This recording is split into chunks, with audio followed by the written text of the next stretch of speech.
Hey there, avid listeners. Thanks again for tuning into Sin's Workshop. Hope you're all having a wonderful day. Alright, today we're going to be talking about those who pray. I feel like I have a theme going on this week. So, Those Who Pray is written by Jennifer Moffett. This is another book about escaping a cult in a way. So the novel follows Emily as she goes to Boston University, and I was immediately drawn in by that because I myself went to college in Boston. I went to Emerson, and I lived an hour away from school in my apartment for my last 2 years.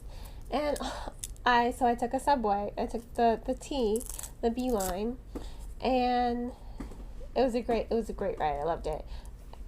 Hour to myself just to read on the train. No one bothers you. Everyone keeps to themselves. It's great.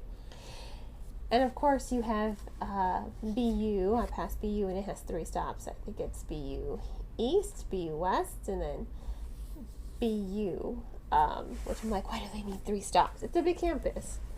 So I was already really engaged that this book took place in a setting that was very familiar to me. And it's also relatable in a way. So I was able to connect to Emily on the way. She was very alone. She felt very alone her freshman year of college.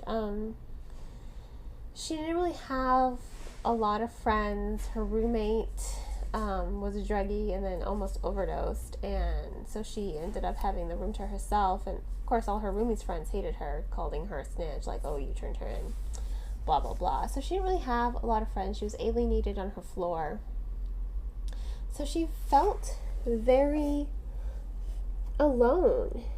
She felt very alone. And then she meets a boy. Isn't that always how it is? She meets a boy, and this boy is, part of a church, so to speak. And she's immediately drawn into his lifestyle and his friends because they're all so heartwarming. They're all so sweet and welcoming, and they're there to give her that love that she hasn't been feeling, that sense of family that she feels like she's been lacking. And I think that's kind of scary. But it's also very realistic that cults tend to target people like Emily.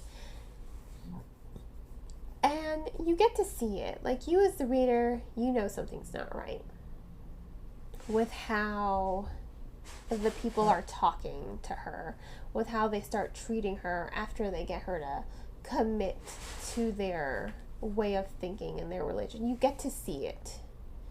It's scary. It's scary that you're seeing this darkness in what's supposed to be a warm setting for her.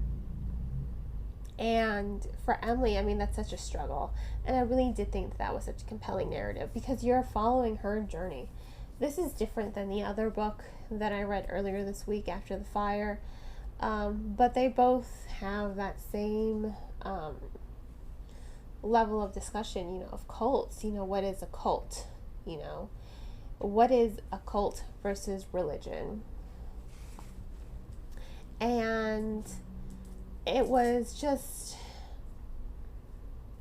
really, I thought it was engaging because I liked seeing her journey. I liked seeing her fall, and you get to understand why she's falling into this cult. You get to understand why this cult is so welcoming to her, why she is she's struggling so hard to be fit in, to just fit in with this cult.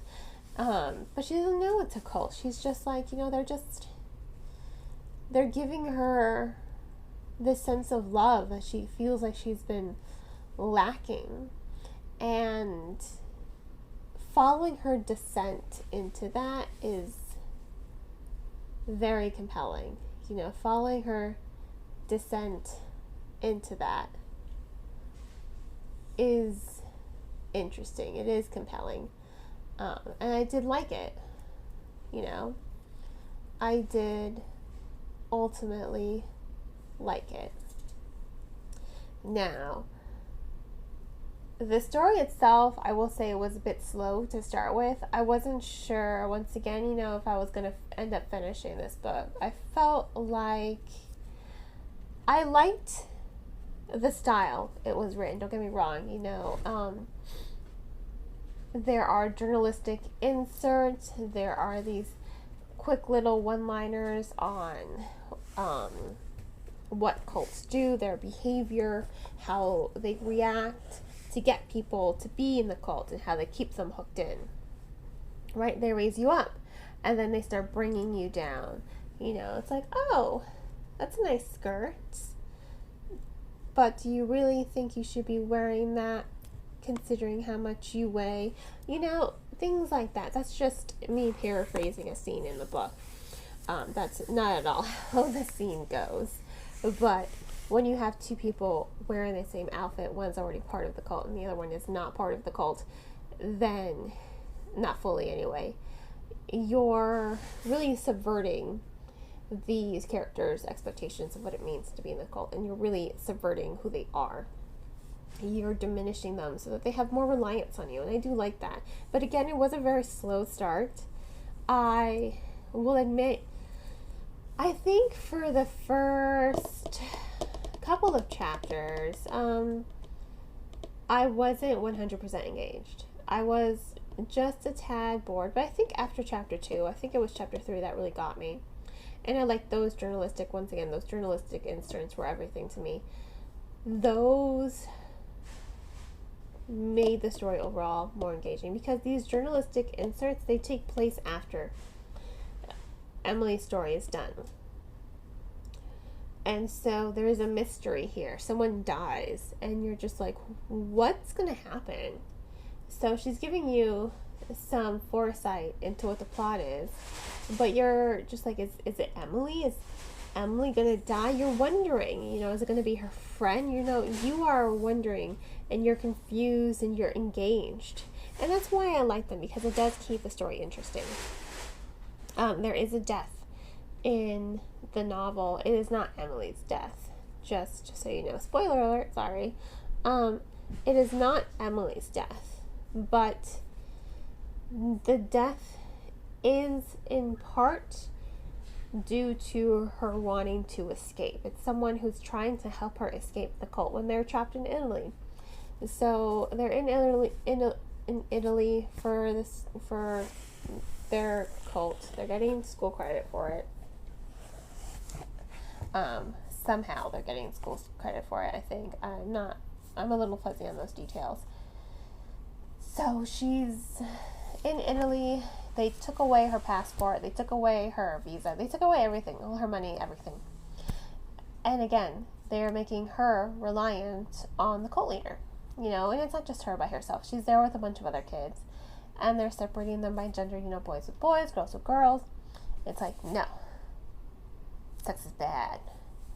You shouldn't mingle with the other sex. You shouldn't mingle with your own sex, sexually. So, there's a lot of diminishing of these characters. And you really do get to see how horrible they are and how deluded they are when they're in Italy. And this is Emily's awakening, and I thought it was a really good scene. She slowly but surely, she's seeing there is something wrong here. And her mentor in Italy, they're helping her see. It's like, open your eyes. This is not a good place to be. You should escape while you can. And that's what I thought was really interesting. Her mentor, she's very spunky. That's the word. She has attitude. She's everything Emily is not, but she's a good influence on Emily in a way. She may be dark. She may be dangerous.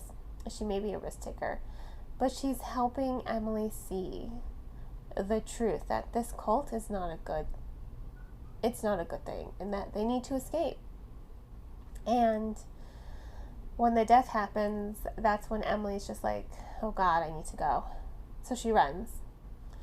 She runs as far as she can. She tries to get back home, and then she does. She does get back home, and it is terrible and sad, and it's just a good journey for Emily to be on. And I do like the style of writing. I do like the pacing. Again, it is a bit slow to get into it, but after you get through those first couple chapters, which is just kind of setting up the scene and setting up the atmosphere, it's lulling the reader into complacency along with Emily.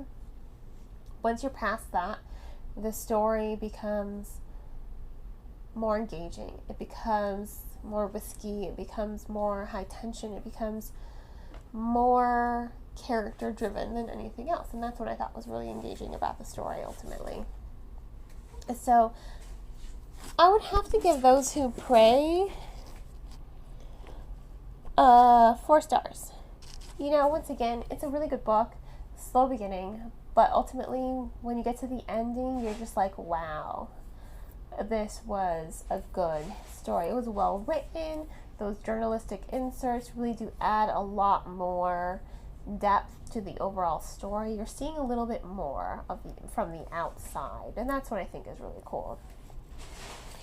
If you want to go ahead and purchase the book, please purchase from your local bookstore or online book retailer. Please try to avoid purchasing from Amazon at all possible costs. You can order from bookshop.org, which helps you support a local bookstore in your neighborhood if you're unable to get to it due to COVID-19. You can go on Books A Million, Barnes & Noble, IndieBound, Book Depository, Better World Books. There's so many online book retailers where you can purchase a book. I highly recommend purchasing it from a bookstore or online book retailer. If money's tight, once again, I know COVID-19, please check out the book from your local library. Libraries are there for you, and they definitely deserve all the support you can get. And I hope on that note you all will continue to support me by liking this podcast and sharing it with all your book-loving friends. You can also become a supporter on Anchor, my recording platform, for $1 a month. There is information on the link in the description of this podcast. I hope you all have a great rest of your day, and as always, happy reading.